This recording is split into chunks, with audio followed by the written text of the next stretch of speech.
Alors bonjour à tous, je vous remercie d'être présents pour cette matinale organisée par Finance Innovation sur la thématique de l'IA agentique.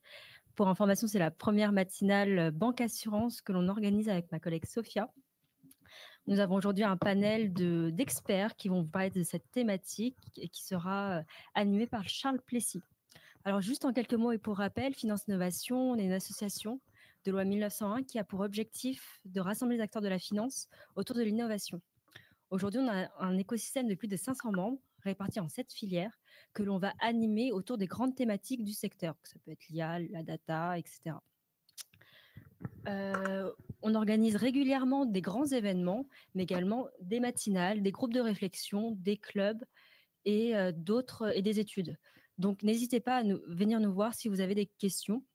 Donc, avant de laisser la parole aux personnes sur scène, si vous avez des questions à poser aux speakers, n'hésitez pas à poser vos questions dans le chat.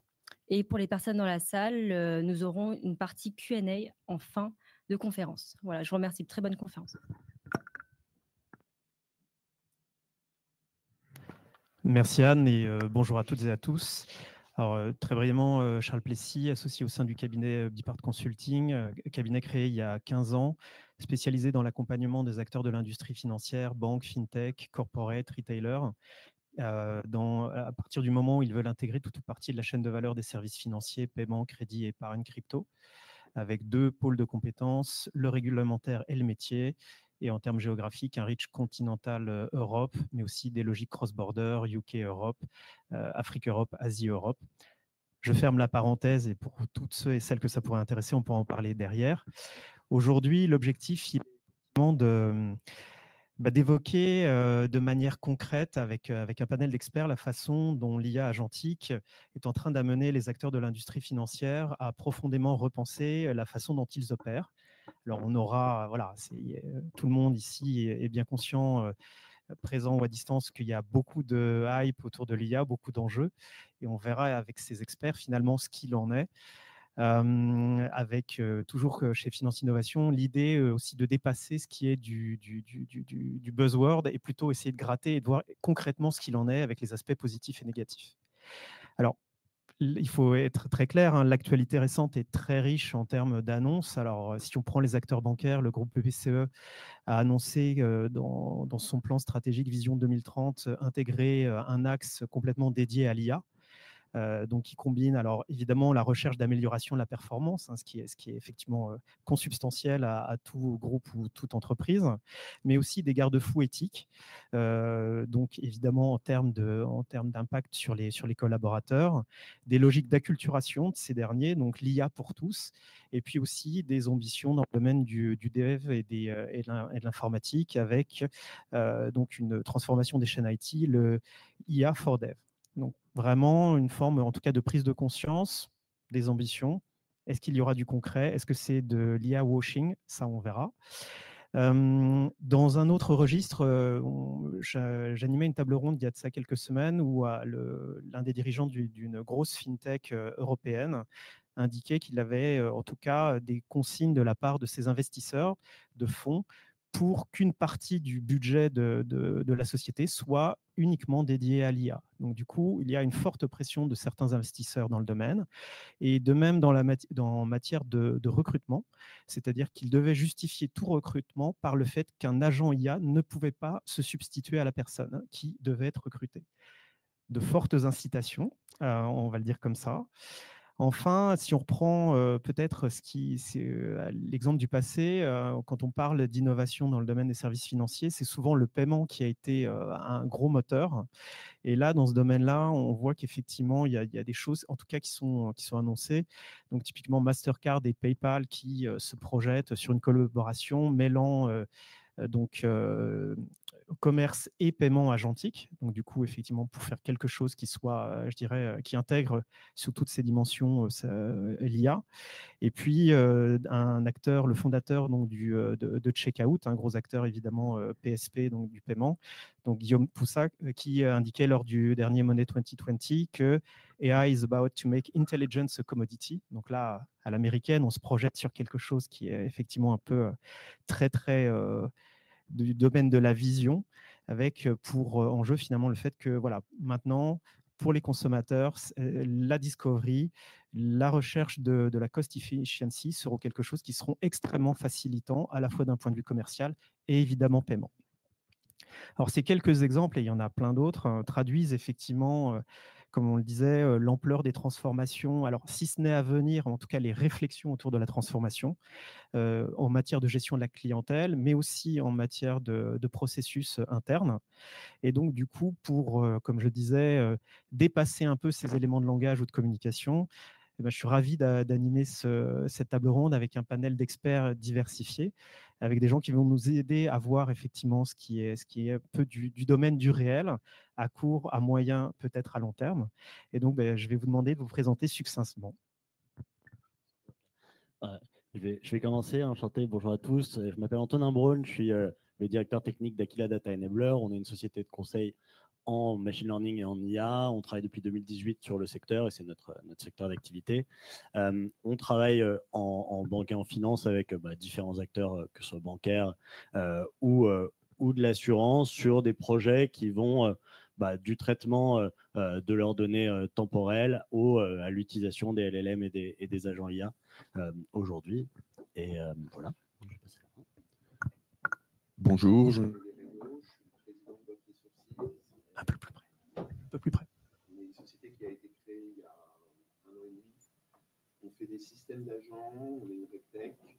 Grosso modo, on utilise des agents utilisant Generative AI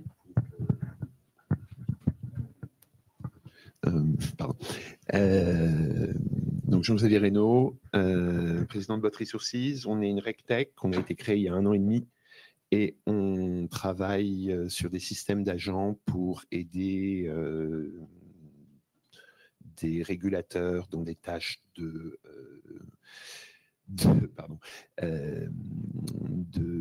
quand ils reçoivent les dossiers des assurances, les analyser efficacement. Bonjour à toutes et tous, Cédric Nallet, je suis le CEO et cofondateur de SmartPush, qui est une structure que j'ai cofondée en mars 2018, donc 7 ans. Depuis toujours, SmartPush est connu sur la place pour être spécialiste du raffinage de la donnée financière. Et cette aptitude que nous déployons maintenant pour des grands clients bancaires, parce que toutes les grandes banques françaises sont clientes de SmartPush d'une manière ou d'une autre. C'est une structure qui est rentable. Finalement, ça nous a amené à développer nos propres agents IA pour optimiser nos propres process d'abord, avant de les mettre à disposition à la demande de nos clients pour des use cases bien identifiés, sur lesquels on zoomera tout à l'heure. Pour le coup, oui, on est un faiseur et je crois un connaisseur. Voilà. Merci à tous les trois. Alors, avant d'aller dans le vif du sujet, et comme parfois, effectivement, il est toujours mieux de caler quelques éléments de compréhension communs pour que les échanges se fassent de manière plus fluide. L'idée serait, en quelques éléments d'information, de brosser un petit peu l'histoire. Alors, si ce n'est l'histoire de l'IA, ça serait très ambitieux, mais en quelques minutes, finalement, qu'est-ce qui fait qu'on est amené à aujourd'hui à parler d'agents IA, d'IA agentique? Alors, écoute, tu as hérité de cette lourde tâche de synthèse et tu vas le réaliser avec un grand plaisir et grand professionnalisme. Alors, c'est assez difficile de résumer en 1 minute 70 ans d'histoire de recherche scientifique. Voilà. On va dire qu'on a eu plusieurs phases. La première phase, c'était celle du machine learning, grosso modo jusqu'en 2022. Qui consiste à créer des modèles qui vont être capables de faire, de prédire, de classifier, de regrouper. C'est toujours en cours, c'est pas la même chose que l'IA agentique, et c'est toujours utile. La deuxième phase, ça a été à partir de 2022, on a commencé à voir apparaître des modèles qu'on appelle des modèles de fondation, GPT-3.5, GPT-4, qu'on donnait ChatGPT, qui sont des modèles généralistes, qui sont capables de faire des choses sans qu'on ait besoin de les réentraîner. Et ça a donné lieu à une troisième phase 1 an plus tard, à partir de 2023, où on a commencé à utiliser une vieille idée qui était celle des agents. Donc, un agent, c'est un système autonome qui est capable d'observer le monde, de prendre des décisions et d'agir. Et on s'est dit, le problème qu'on avait jusque-là, c'est qu'on n'avait pas de cerveau. Si on prend un de ces modèles-là et qu'on l'utilise en tant que cerveau pour un agent, qu'est-ce qu'on peut faire? Et ça a complètement changé la façon de travailler. Ça a ouvert un nouveau champ des possibles, qui est l'IA agentique. Merci en tout cas pour l'effort et puis pour la synthèse. Alors maintenant, voilà, effectivement, l'idée, c'est bien entendu de parler de services financiers. Et alors, on va essayer justement, à travers des exemples, des cas concrets, d'illustrer ce qui se passe et ce qu'il est possible de faire. Alors, déjà, effectivement, vous qui êtes des professionnels et qui n'êtes pas dans la communication pure, voilà, quel est votre regard sur les possibilités offertes par l'IA agentique dans le domaine des services financiers? Voilà, on parle beaucoup des enjeux stratégiques, opérationnels. On se fait peut-être parfois un petit peu plaisir en termes de communication.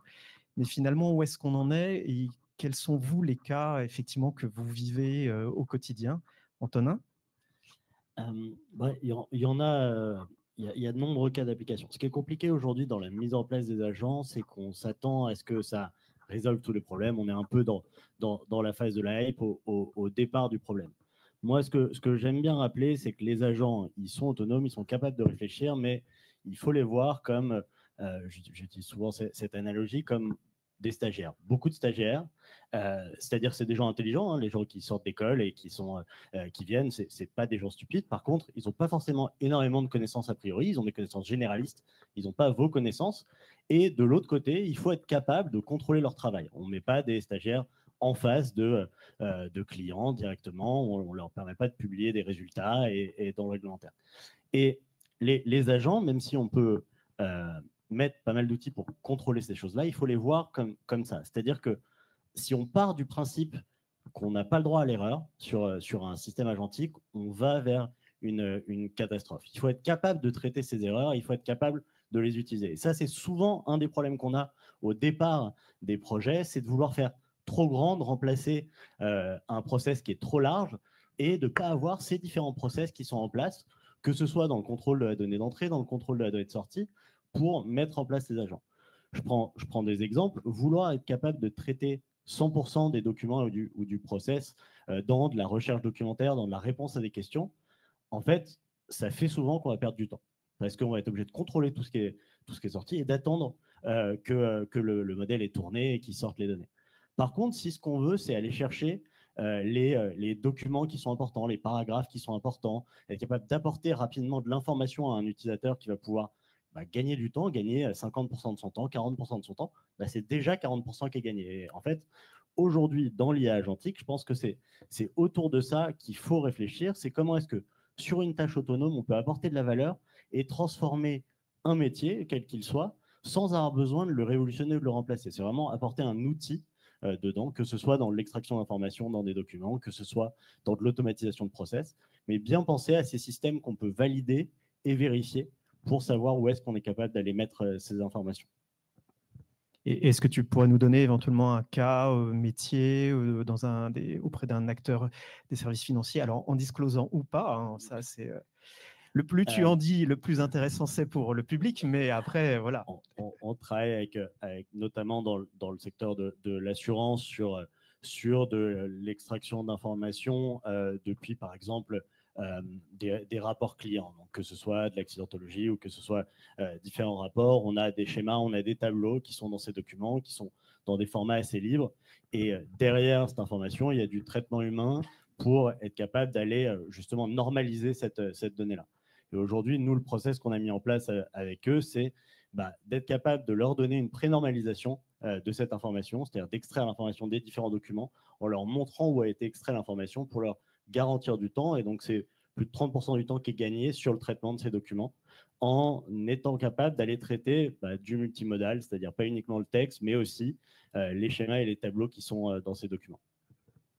Merci. Jean-Xavier, encore merci pour cette synthèse. Et alors toi, ton regard finalement sur le marché? Je ne vais pas être très contradictoire, là, je suis complètement d'accord avec tout ce qui a été dit. En fait, le marché actuellement, nous, ce qu'on voit arriver beaucoup, c'est des gens qui viennent nous voir et qui nous demandent de remplacer des ETP. Faut comprendre que ça ne marche pas. On a plein d'études qui sont sorties, Bain, McKinsey, etc., qui expliquent que grosso modo, actuellement, 90% des projets ne passent pas le stade de la démo. Et en fait, actuellement, on est toujours dans une phase d'apprentissage, en particulier au sein des organisations, où la question qui se pose pour chaque organisation, c'est vraiment qu'est-ce qu'on fait de ce nouvel objet qui vient d'arriver? Est-ce qu'on doit agir tout de suite? Est-ce qu'on doit aller chercher du ROI tout de suite? Est-ce qu'on doit ne rien faire et attendre et ensuite faire de la croissance externe? Il y a 3 choix possibles, grosso modo. Et cette décision stratégique, à mon avis, elle est assez difficile à prendre. Le point qui est systématiquement sous-estimé, c'est le temps d'apprentissage.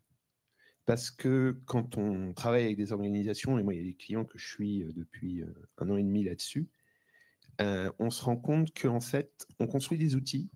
Il faut que les équipes s'approprient les outils, en comprennent les limites, les faiblesses. Et cette phase-là est toujours beaucoup plus longue que ce qu'on pourrait penser. Et c'est en général à cause de ça qu'on a un problème de ROI. Donc il faut d'abord que les équipes s'approprient les outils et ensuite, potentiellement, on peut aller chercher des gains conséquents. Voilà. Alors après, sur des cas concrets, on peut faire plein de choses. Il y a plusieurs types de tâches qui peuvent être abordées. Dans les tâches intéressantes, il y a les tâches qui ne sont pas faites dans les entreprises. Donc, si on prend un exemple dans le secteur financier, moi, j'ai travaillé pour on a travaillé pour une compagnie de réassurance. La question était, ils recevaient plein de contrats. Dans des langues différentes, des couvertures différentes, etc., des risques qui vont être potentiellement différents parce que la juridiction était différente.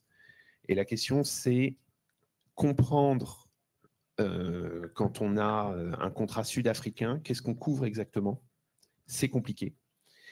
Et fondamentalement, ce n'était pas fait. Et ça, on a utilisé ce qu'on appelle le minimum proficiency des modèles, c'est-à-dire les connaissances minimum des modèles. Quand vous demandez à ChatGPT, voilà, alors il y a des hallucinations, c'est pas parfait, etc. Mais c'était mieux que rien.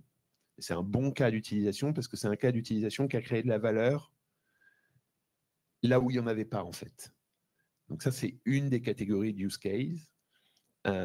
Après, on a les use cases, effectivement, on va traiter du document, pas trop le droit de rentrer dans les détails, mais ça ressemble pas mal, où en fait, on va aider beaucoup en termes de productivité à certains moments parce que les gens vont être capables de traiter un volume de documents beaucoup plus important sur des tâches complexes. Voilà. Et toi, Cédric, quel est ton regard? Est-ce qu'il va être différent de celui de nos deux camarades ou finalement relativement proche? On s'est entendu, donc non, il est proche. C'est préparé alors, donc je crois. Non, évidemment, il est proche puisque je crois qu'on a la même courbe d'apprentissage. On doit traiter à peu près les mêmes use cases, les mêmes besoins, les mêmes pain points. La position de Smart Push sur ce sujet, elle est très claire. C'est qu'on a connu, en tout cas le secteur financier et tous les métiers régulés d'ailleurs au sens large, ont connu une phase de digitalisation, mais ne se sont pas tous transformés. Nous, notre position, c'est de dire que l'agentique, c'est le dernier facteur de transformation des secteurs régulés et financiers, qui impactera jusqu'à l'humain. Parce que le digital, c'était beaucoup de parcours, simplification des parcours. Là, c'est la personnalisation des parcours en temps réel potentiellement au candidat après. Donc, on change vraiment de paradigme. Dans la question, il y avait plusieurs points que j'aimerais du coup traiter, puisque vous avez traité des sujets un peu essentiels. Je vais essayer d'apporter peut-être des éclairages un peu différents. La question, c'était les enjeux pour les grands groupes. Par induction, comme on est chez Financier Innovation, je vais peut-être apporter un éclairage sur l'impact sur les structures innovantes, parce qu'elles sont dans la boucle aussi, mine de rien. Et puis, donner quelques use cases précis avec des KPI. Ça peut être intéressant. Premier impact sur les grands groupes, je crois qu'il y a 3 fondamentaux. Il y a l'humain d'abord, avec le côté employé, le côté client, et le côté conformité, sécurité, cyber. Ça, c'est les 3 piliers. Donc, sur la partie employé, l'enjeu des grands groupes, c'est de dire comment est-ce que j'augmente ma capacité de production, comment quelque part, in fine, j'augmente mon EBITDA à ISO équipe. Moi, je discutais avec un CEO d'une banque digitale européenne, que je ne vais pas nommer, qui me disait, voilà, moi, je veux ouvrir 4 pays avec les mêmes équipes. Je ne peux pas le faire avec plus d'humains. Je vais impacter mon EBITDA. Donc, la réponse, c'est l'agentique. Donc ça, c'est une guideline forte. Donc sur le pôle employé, est-ce que l'Agentique peut aider ce type de CEO à résoudre le défi? Oui, clairement. Pas tout, il faudra quand même embaucher des humains, mais il y aura besoin de peut-être moins d'humains pour générer de la croissance et de l'EBITDA de demain.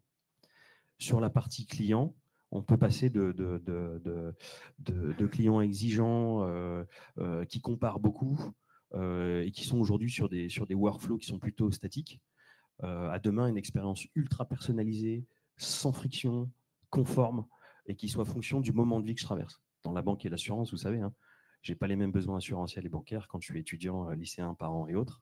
Et ça, l'agent, il saura clairement vous apporter un service financier, un produit financier ou assurantiel qui soit fonction du moment de vie que vous traversez. Ce qu'on ne peut pas faire aujourd'hui, c'est la personnalisation en masse. Et le troisième point, c'est la conformité, qui est le vrai sujet, je crois, des acteurs régulés, parce qu'avant de déployer un outil, il faut d'abord vérifier la conformité ou une action. Et aujourd'hui, ce que l'Agentique permet, c'est de faire en sorte que la banque, l'assurance ou l'acteur régulé soit conforme en temps réel, par de la veille en temps réel, par des agents dédiés qui vont faire de la veille notamment, et qui vont mettre à jour les process en temps réel. Et parce que les agents ne dorment jamais? Parce que les agents ne dorment jamais, exactement. Ils peuvent faire des erreurs, mais ils ne dorment jamais. Donc ça, c'est plutôt sur le pan grand groupe. Voilà, modification de la stratégie RH capital humain, modification de l'expérience client et impact sur la conformité, c'est-à-dire conformité temps réel et plus réactive. Qu'est-ce que ça change pour les fintech, les startups, les structures innovantes? C'est qu'en fait, on a une capacité, et je crois que là, vous avez 3 acteurs qui le représentent, une capacité, une agilité que n'ont pas forcément les grands groupes. Donc, on va être en capacité de développer des super agents, des process agentiques, des produits agentiques qu'on va pouvoir tester vite, poker vite, éteindre vite si ce n'est pas efficace. Et dans une structure agile, je crois que ça ouvre le champ à des possibilités d'accélération de chiffre d'affaires et de valorisation qui sont sans précédent. Ça, c'est sous l'angle. Donc, à nous de prendre ce virage intelligemment, de construire les bonnes infrastructures, les bonnes architectures pour répondre aux besoins des grands groupes. Et peut-être co-construire ensemble des services agentiques qui soient conformes, souverains et frictionless. Et enfin, dans les cas d'usage que je pourrais peut-être donner, un éclairage additionnel, nous, on en a trois fondamentaux. Le premier, il traite de la conformité, justement. On en a déployé déjà en production et 2 autres sont en cours dans le pipe. Je ne peux pas encore donner les noms, mais l'idée, la problématique, c'était de dire, au niveau européen, on régule beaucoup. DORA, NIS2, RGPD, etc. Il faut mettre à chaque fois les politiques de sécurité à jour, les process à jour, former le personnel. Et quand il y a un audit, c'est des ressources colossales qui sont mobilisées pour répondre à l'audit parce que le régulateur, il a le chrono qui tourne. Et nous, ce qu'on a déployé, c'est 7 agents qui permettent justement, de faire la veille sur les évolutions des normes et des réglementations européennes notamment, 2, un modificateur de politique de sécurité, un modificateur de processus, un archiviste, et puis une interface d'interaction entre le CISO, le DPO, etc. Et en fait, cette infrastructure agentique-là, elle permet tout simplement à un acteur comme SmartPush, puisqu'on l'utilise pour notre propre chef, mais aussi pour nos clients, qui est de dire, je suis une structure régulée, conforme en temps réel. Donc, une compression du temps de traitement, que ce soit sur la gestion de la conformité ou d'un audit, de plus de 80%. Donc là, c'est le KPI clair. On a un deuxième use case qui est là pour le coup issu de notre business original, qui est la mobilité bancaire, parce que SmartPush est leader de la mobilité bancaire en France, qu'on opère pour BPCE, BNP et ON26 par exemple. Là, on va leur présenter dans les prochaines semaines un parcours de mobilité complètement révisé agentique. Aujourd'hui, quand vous changez de banque, vous avez un nouveau RIB, il faut transférer tous vos anciens prélèvements de l'ancienne banque à la nouvelle banque. Aujourd'hui, c'est encadré par la loi Macron pour les particuliers, c'est 22 jours en moyenne de transfert. Alors, quand vous êtes professionnel, c'est pire, c'est des mois et des mois. Vous l'avez sûrement déjà vécu. Et donc, forcément, c'est de la friction pour la nouvelle banque qui acquiert le client. Nous, on a développé un bot qui fait ça en 5 minutes, particulier professionnel. Donc, pour la banque, clairement, c'est une acquisition plus rapide, un onboarding qui est moderne et un rapatriement des flux qui est multiplié par 3 ou 4. Voilà, des KPI clairs. Et en vous écoutant, finalement, est-ce que l'agent, c'est pas un peu l'ouvrier spécialisé des temps modernes? C'est-à-dire quelqu'un qui va être très spécialisé sur un type de tâche, mais pas sur la chaîne complète, et qui va finalement permettre d'optimiser un bout de cette chaîne, finalement, comme si ce n'est une chaîne d'assemblage en usine, mais en tout cas sur un process vraiment de manière transverse, exceller sur une partie ultra spécialisée et gagner finalement voilà, de la productivité sur cette tâche-là, cette action-là. Et c'est peut-être le cumul et la coordination de l'ensemble qui va générer les gains les plus importants. C'est l'idée. Hein. L'idée de l'agence, c'est effectivement, contrairement à la partie LLM, ChatGPT qui est venue au départ et qui était censée résoudre tous les problèmes, c'est l'idée de le spécialiser et c'est l'idée de maîtriser son périmètre tout en ayant quand même cette idée d'orchestration qui vient autour et qui est une des complexités à gérer autour de ces agents. Ce qui est très compliqué autour de cette spécialisation, et ça reste cette partie-là, c'est qu'est-ce qu'on fait en cas d'imprévu. Il y a toujours dans un processus une nouvelle donnée qui arrive, qui est en dehors du scope, et comment est-ce qu'on est capable de mettre les bonnes alertes, les bonnes remontées pour, dès qu'on est dans le débordement de cette tâche, être capable de soit revenir vers l'humain, soit sortir du processus, soit lever l'alerte. Et je reviens sur cette partie traitement de l'information et vérification. Comment est-ce qu'on met en place ces différents intermédiaires pour être capable d'orchestrer et d'avoir le meilleur effet, parce qu'encore une fois, souvent, c'est des process sur lesquels on n'a pas le droit de faire d'erreur. Donc, il faut absolument pouvoir sortir en se gardant une marge de sécurité sur ces process. Sur l'aspect agentique, en fait, oui, c'est des ouvriers spécialisés. Après, il faut se méfier des tâches qu'on leur donne.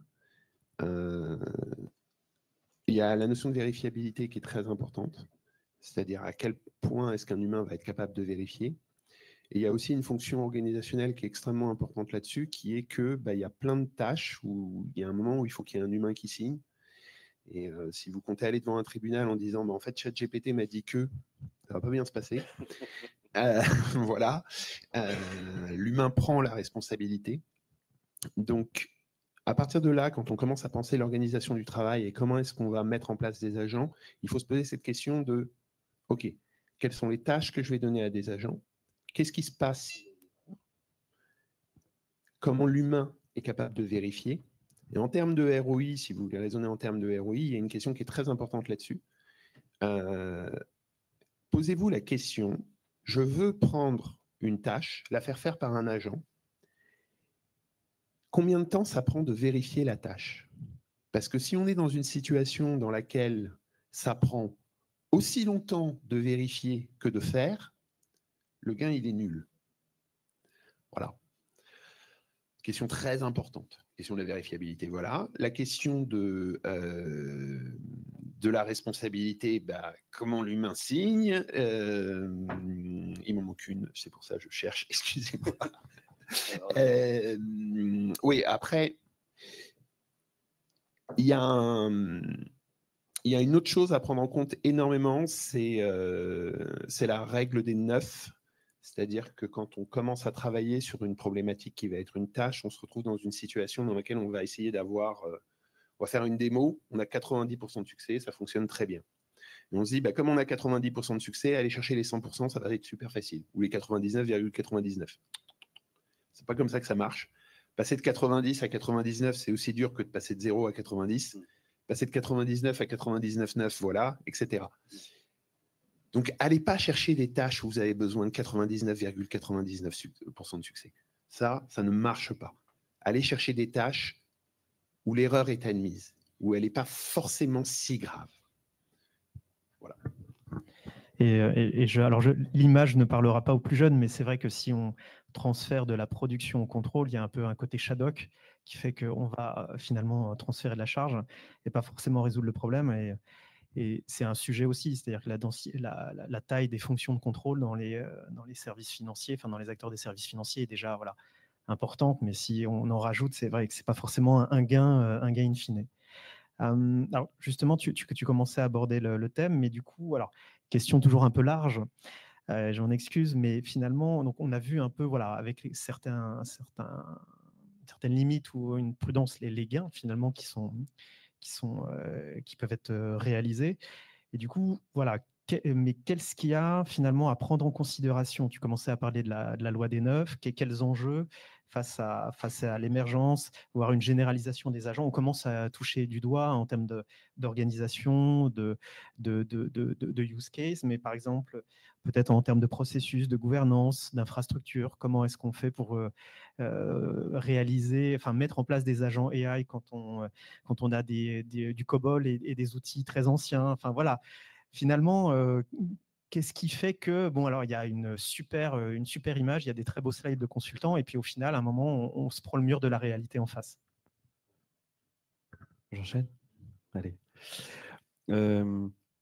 Oui, vous commencez à le comprendre. De toute façon, il y a forcément des gains de productivité, d'efficience opérationnelle et décisionnelle avec le seuil de tolérance qu'on doit conférer à des agents stagiaires ou super ouvriers. Ça, c'est important d'avoir ce seuil de tolérance, en tout cas. Il ne faut pas attendre 100% comme les humains d'ailleurs, hein, 100% d'efficacité là où ce ne sera pas possible, d'autant que dans l'IA Act, l'humain doit rester dans la boucle.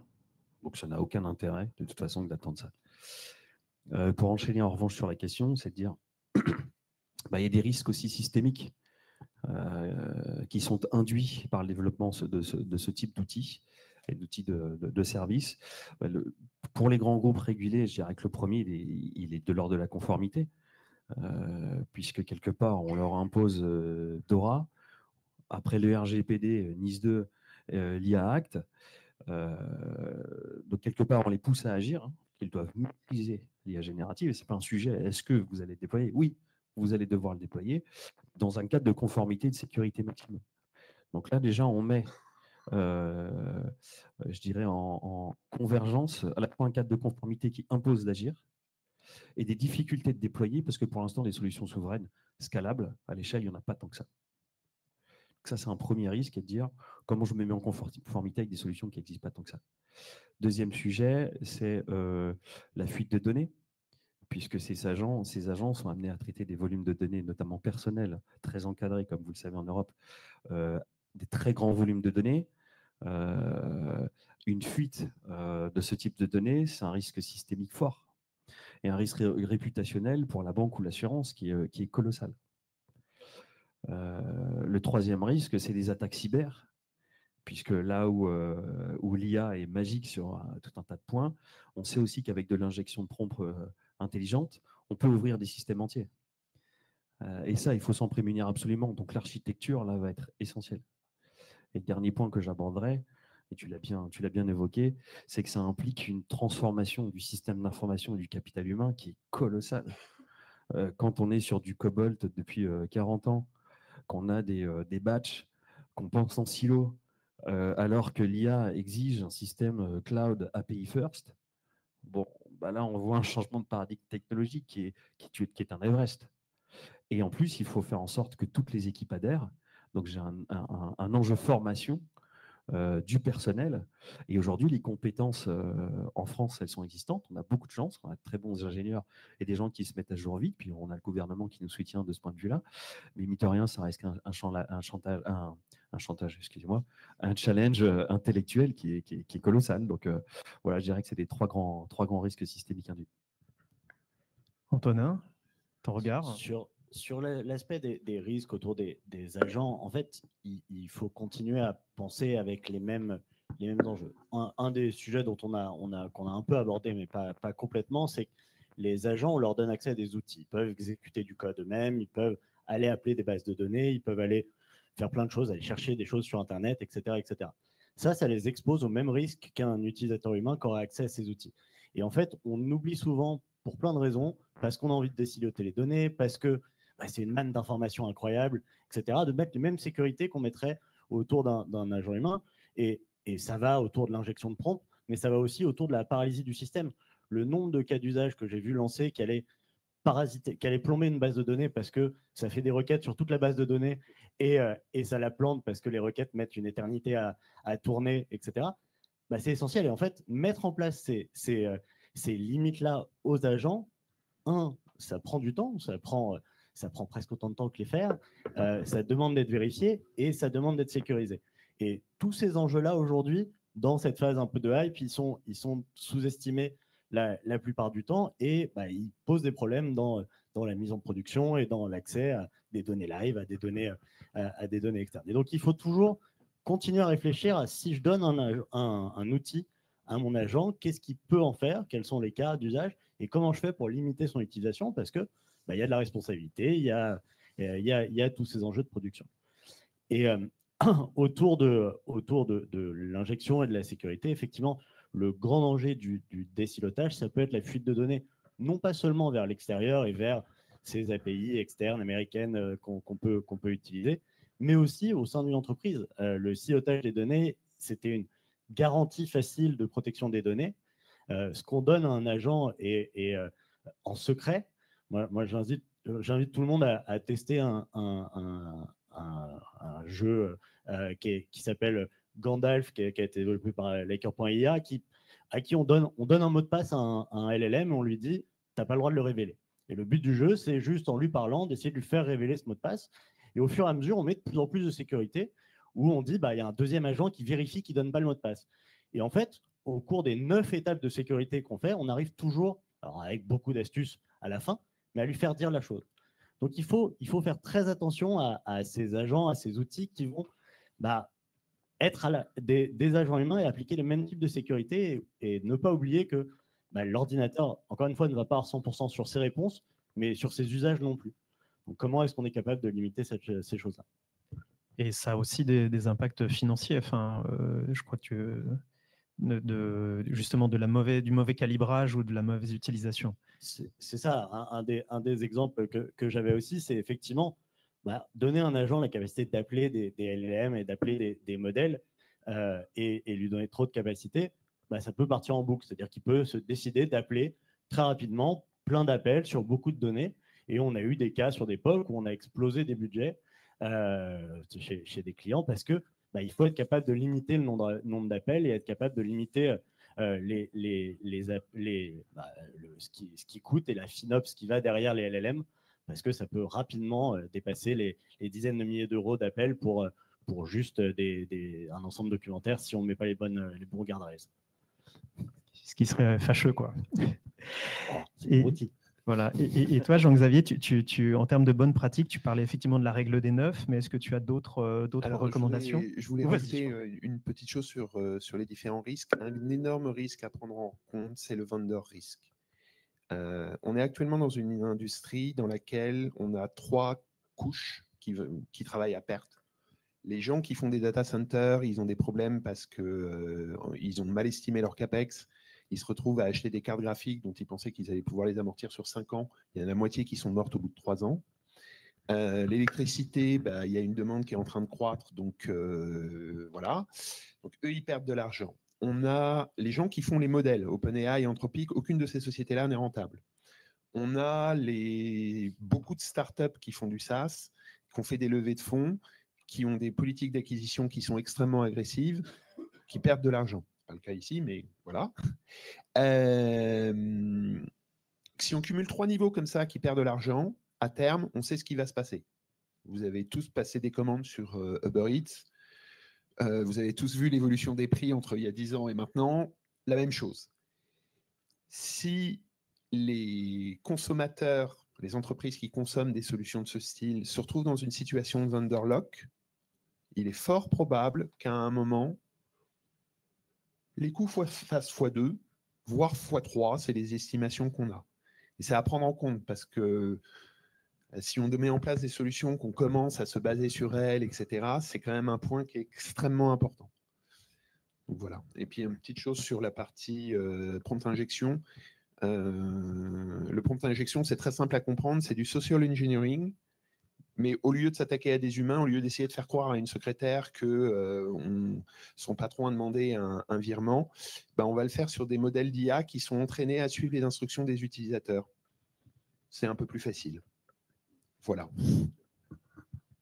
Alors, on arrive au terme de cette table ronde et on va pouvoir ensuite laisser la place à des questions. Peut-être finalement une petite conclusion synthétique de votre part sur cet échange. Et encore, on a fait peut-être essayer de donner des éléments, mais le sujet est tellement vaste et il y a tellement d'enjeux derrière que ça évidemment, ça n'est qu'effleurer le sujet, mais en tout cas, ça donne aussi des clés de lecture, et ça, c'est tout à fait intéressant. Peut-être voilà, le rapport IA humain, le rôle du politique, de la réglementation, quel serait le sujet qui vous semblerait intéressant en termes de conclusion? Je pense que au-delà de l'aspect politique et contrôle, ce qui est important, c'est effectivement de penser utile. Il faut éviter le push techno, il faut éviter de se dire j'ai un outil, qu'est-ce que je peux en faire? Il faut aller résoudre des problématiques et des enjeux qui sont ressentis par les utilisateurs et les clients. Et ça va donner de l'utile derrière. Je pense que ce qui est important, c'est effectivement de ne pas penser trop grand et de penser qu'est-ce que mon agent peut faire avec tout ce qu'on a dit autour de la vérificabilité et les différents aspects des différents process qu'on va mettre en place. Je pense que c'est essentiel de se dire que c'est un outil et qu'il faut le traiter comme tel et non pas comme une AGI qui va permettre de remplacer un humain à n'importe quelle tâche sans avoir besoin de le former, quoi. Vaste question. Qu'est-ce qu'on pourrait dire en complément là-dessus? Ouais, les questions sociétales, elles sont extrêmement importantes. La place de l'humain est extrêmement importante. Mais en fait, la place de l'humain, elle n'est pas si complexe que ça actuellement parce qu'on n'a pas le choix. Comme on n'a pas d'AGI qui va nous permettre de remplacer un humain, voilà. La place de l'humain, on a besoin de l'humain. On a besoin de l'humain pour signer. On a besoin de l'humain pour contrôler ce que fait la machine.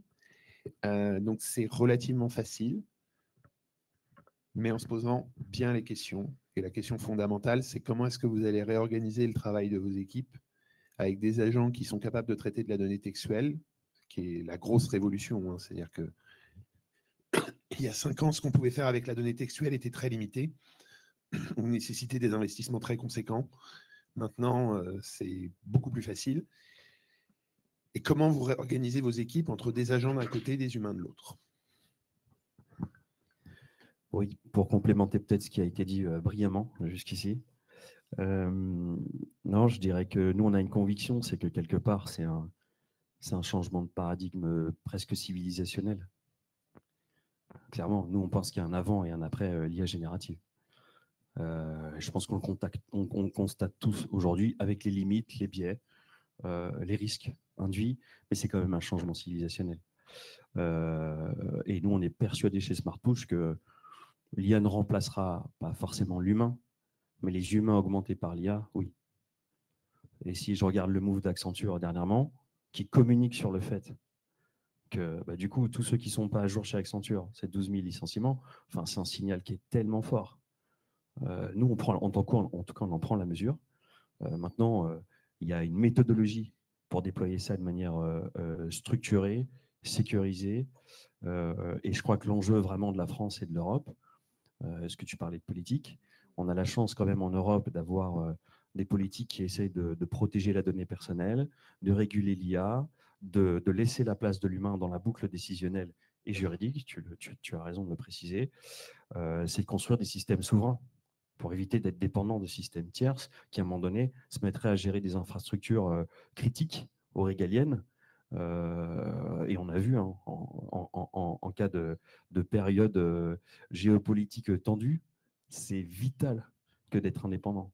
Donc, en tout cas, nous, on veut construire ces infrastructures souveraines, sécurisées, sur lesquelles on est autonome. On a de la puissance de calcul en France. Hein. On a des GPU qui sont disponibles. On sait entraîner, on sait inférer. On a les cerveaux pour construire les services financiers demain, sécurisés.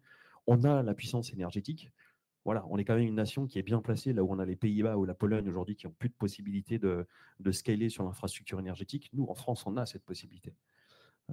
Donc, construisons ensemble, grands groupes, régulateurs et sociétés agiles de type innovante, voilà, les infrastructures de demain qui nous rendront efficaces et résilients. Alors, merci à tous les trois. Et puis, finalement, pour prolonger et donner un peu de perspective, notamment sur les rapports IA humain et puis la vision du monde du travail. Alors, les études sont ce qu'elles sont, mais l'étude réalisée par Dataiku et Harris montre que 94% des CEO admettent qu'un agent IA pourrait proposer des solutions business aussi pertinentes, voire supérieures que celles d'un board member. Et 89% considèrent que l'IA est en mesure de concevoir un meilleur plan stratégique que des dirigeants humains. Alors, ça vaut ce que ça vaut. Néanmoins, ça donne aussi à penser sur justement les instances de décision et les personnes qui en sont membres. Et puis, ça pose effectivement derrière, comme on l'a dit, aussi des questions sur le rapport au travail et la formation. Et là, ça serait le sujet d'une autre table ronde. Merci en tout cas à tous les trois. Et puis, merci Charles. À vous pour les questions.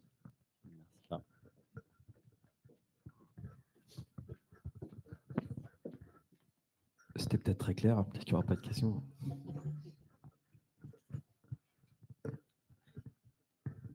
Allez, lancez-vous, c'est le premier qui coûte.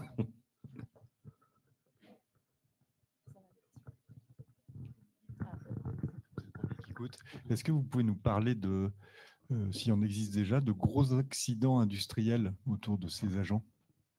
Est-ce qu'il y en a déjà eu?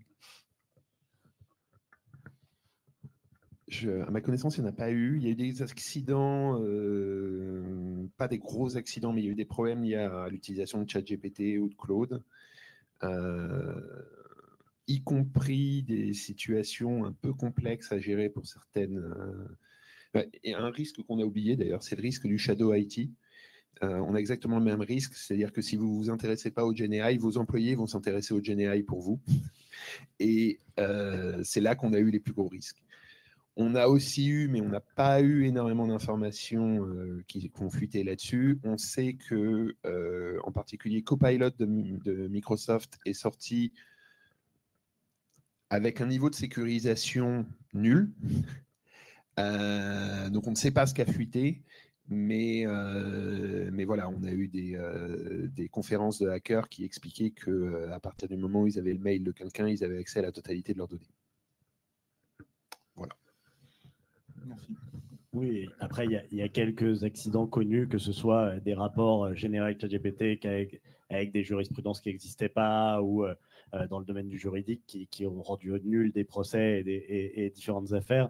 Il y a aussi une histoire à Air Canada où quelqu'un s'est fait rembourser 10 fois le prix de son billet parce que l'IA avait dit d'accord sur un chatbot qui était externe et accessible et qui était engageante parce que ce n'était pas précisé. Donc, il y a quelques cas de ce type-là. Aujourd'hui, il y a très peu de communication autour de ça.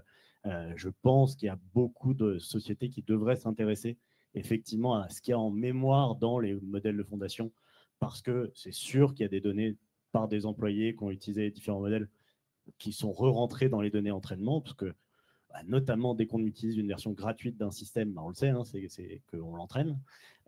Donc, il y a des données de ce type-là. Après, ça date pas des LLM. Moi, je me souviens de donner de l'histoire sur des tanks où les informations étaient partagées juste parce que quelqu'un voulait avoir raison dans un jeu vidéo et il avait leak toute la documentation interne de l'entreprise juste pour prouver qu'il avait raison. Donc, ça date pas des LLM. C'est juste que l'accès à donner de la donnée à l'extérieur est quand même beaucoup plus simple aujourd'hui, parce que s'il y a ce shadow IT, elle part tout de suite, quoi. Et une fois qu'elle est partie, elle ne peut pas la récupérer. Merci. Est-ce qu'il y a d'autres questions dans la salle? Qui avait levé là? Non, on a une question en ligne. Oui. Alors, on a une question de Oussama Ben Boudia. Est-ce qu'il existe des cas d'usage en production dans les core ops des services financiers, crédit, sinistre pour les assurances par exemple? Propulsé par nous trois. Sur la partie conformité, oui. Sur la partie gestion de litige, pas encore. Remboursement non plus, côté assurantiel. Pas chez Smartpush en tout cas. Ouais, AML, KYC, mais autrement, pareil.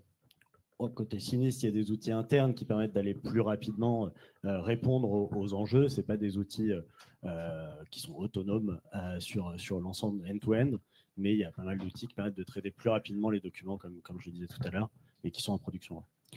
De toute façon, je pense que vous l'avez compris, si ce type d'événements et de conférences existe, c'est parce qu'on est dans une phase d'assimilation, d'apprentissage commun et de POC, notamment chez les grands groupes, avec toutes les réserves que les grands groupes doivent mettre autour de ce type de POC. Donc en production, ça veut dire déployer à l'échelle. J'en connais pas beaucoup. Ouais, on est un peu dans une situation où on est en 1983 et l'ordinateur personnel vient d'apparaître. Donc on va pouvoir avoir Excel, on va pouvoir avoir tout ça qui va arriver, mais on est encore en 1983. On n'est pas en 1995 et on n'a pas encore 12 ans de recul sur les technos, etc. En revanche, c'est la même chose. À l'époque, c'était le chiffre. Les ordinateurs comprenaient le chiffre à un niveau où chaque individu pouvait se servir d'un ordinateur. Là, c'est le texte. En revanche, les idées sur les cas d'usage dans la banque et l'assurance, là, elles sont réelles, elles existent. Chez SmartPush, on développe ce qu'on appelle des agents complexes, donc avec multi-sources de données, multi-logiciels, multi-LLM. Et là, pour le coup, il y a plein de cas d'usage, hein, que ce soit sur de l'onboarding personnalisé plus rapide, que ce soit sur la gestion de sinistres, que ce soit sur de la mise en conformité, bref. Les super agents existent maintenant, il faut les poker, les tester, les sécuriser, les rendre auditables par un régulateur. Bref, encore du taf.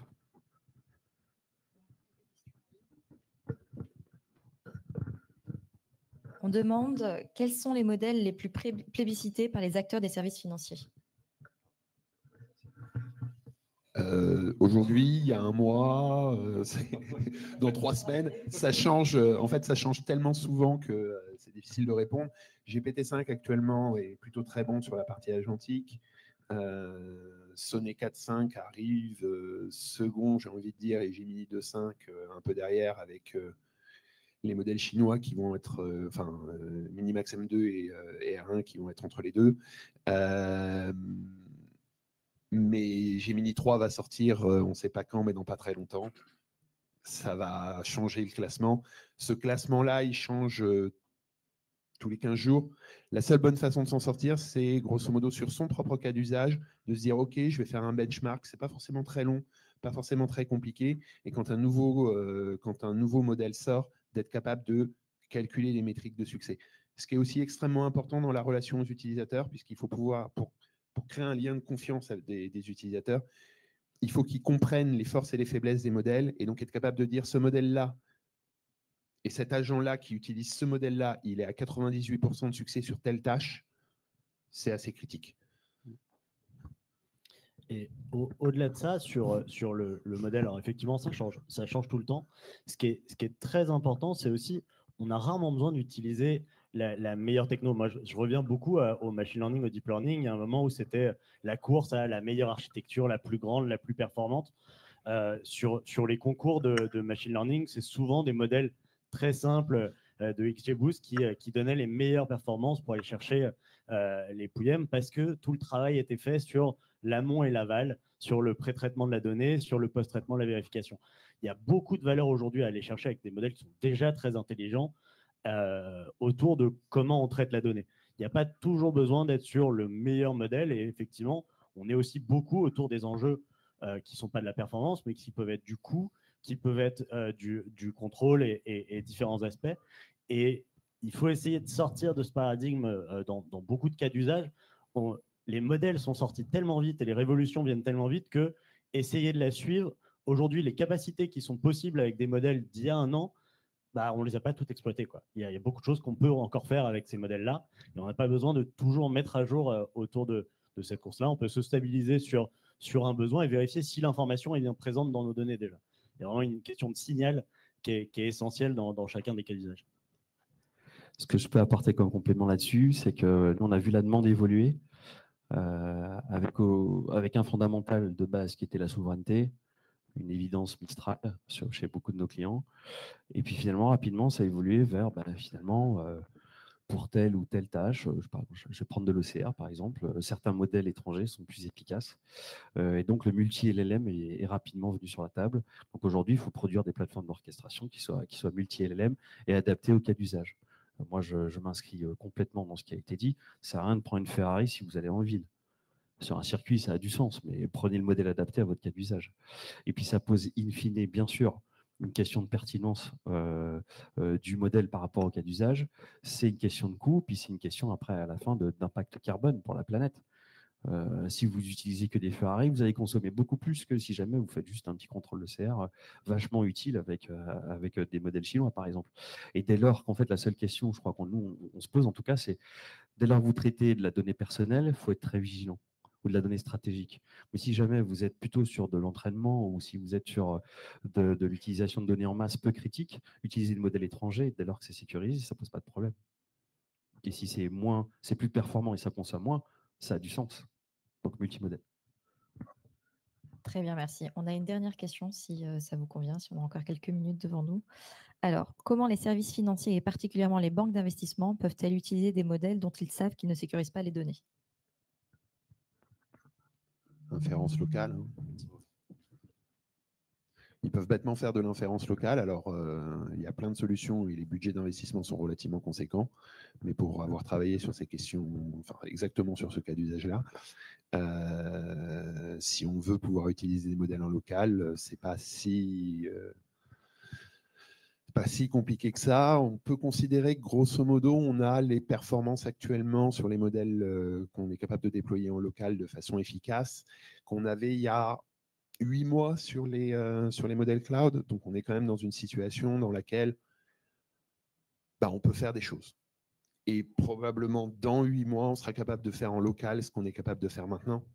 Donc, il y a une sorte de décalage dans le temps, mais voilà. Et dans ce cas-là, au niveau sécurité infrastructure, on peut être très bien puisqu'il n'y a pas une information qui sort du déploiement local. Même chose s'il y a pour le M&A. Pour tout ce qui est data room en M&A, s'il y a besoin de ne pas faire sortir les informations, ce n'est pas un souci. Tu veux rebondir là-dessus?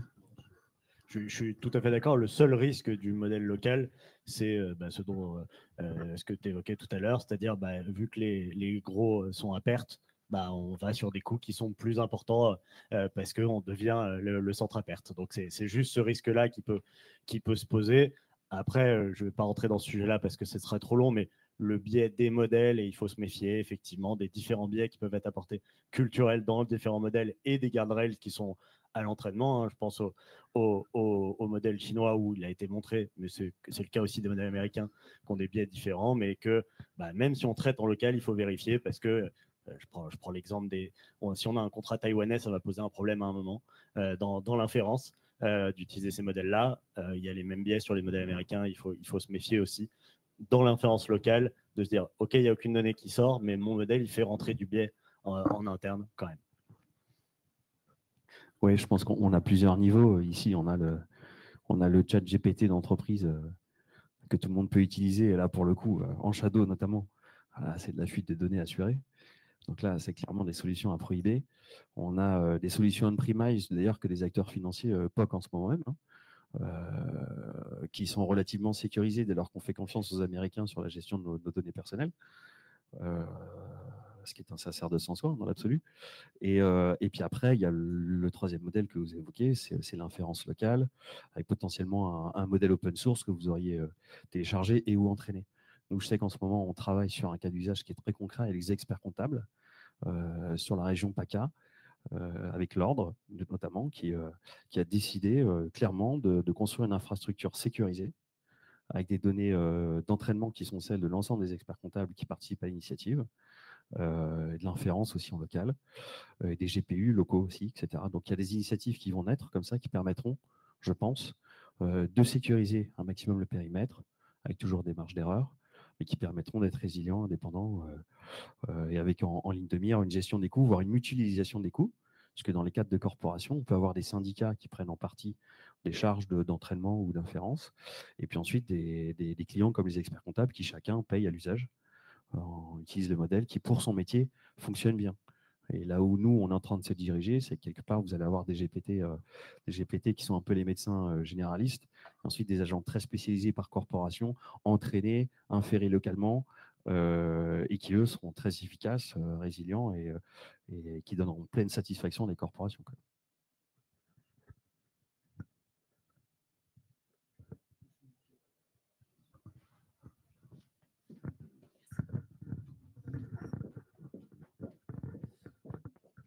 juste pour terminer, vous l'avez tous un petit peu dit sur la formation de vos collaborateurs, mais aussi sur la formation de vos clients. Qu'est-ce que vous en pensez actuellement et quel est votre plan d'action à court et moyen terme, s'il vous plaît? Nous, on essaie d'accompagner nos clients et de les rendre indépendants sur l'usage de ces outils. L'idée, c'est vraiment de leur proposer des cas de test et des cas de formation qui permettent de leur montrer les limites du modèle. On vient jamais chez un client en promettant effectivement que le modèle va performer parfaitement. C'est ce qu'on a dit tous durant tout cet entretien. Mais l'idée, c'est vraiment de leur montrer aujourd'hui où est-ce qu'on a des limites et comment est-ce qu'on est capable de montrer ces limites-là. Après, nous, on est orienté plutôt outil interne, donc on forme les gens qui vont utiliser cet outil à ces limites-là. Alors, dans notre cas, nous, on n'a pas de formateur en interne, on n'aime pas trop la formation. Donc, on fait des agents, et ce n'est pas des blagues. Ouais, c'est vrai. On fait des agents à qui on va donner tout le mode d'emploi des systèmes, etc., les limites, les résultats des benchmarks, voilà, sous la forme de chatbot. Et on fait quand même des formations minimales. Mais on se sert beaucoup d'agents pour cette partie-là, justement, parce que ça permet de déléguer grosso modo 80% du travail de formation à des agents conversationnels. J'aime bien, j'aime bien. Oui, on n'a pas la même ambition. On a néanmoins, nous, commencé par, il y a un peu moins d'un an avec Smart Push, enfin, en tout cas, l'effort de R&D de Smart Push sur ces sujets agentiques, c'est 24 mois, grosso modo. Et quand au niveau de la direction, on a perçu que c'est un changement de paradigme, on s'est dit, OK, on va embarquer déjà toute l'entreprise, parce que pour convaincre, il faut être convaincu, donc convaincant. Et là, on s'est fait accompagner par des cabinets. Il y a beaucoup de cabinets d'acculturation. On a expliqué le pourquoi, les enjeux, pourquoi nous, on est légitime pour s'inscrire dans ce type de démarche. Et on a listé à peu près 170 use cases chez Smart Push de déploiement agentique potentiel. Alors, ça va de la lecture d'un contrat, une synthèse, des entretiens avec des candidats potentiels avant que nous, on puisse les recevoir. Bref, il y en a plein. Et on a commencé à les matricer pour les déployer en interne chez nous. Et on revendra ensuite les agents après les avoir testés en interne.